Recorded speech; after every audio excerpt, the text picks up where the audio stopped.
Hello everyone, it's Alice, the Gmo here with a project that I have done. It's an old saw that was used by my dad, and I wanted to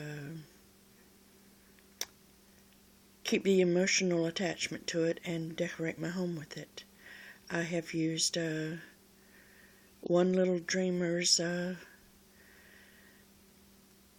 embellishment trim, and I believe it was DK Crafts fabric trim, and I have to keep this real short, so a flower I made, and hope you enjoy it. Love and hugs. Bye now.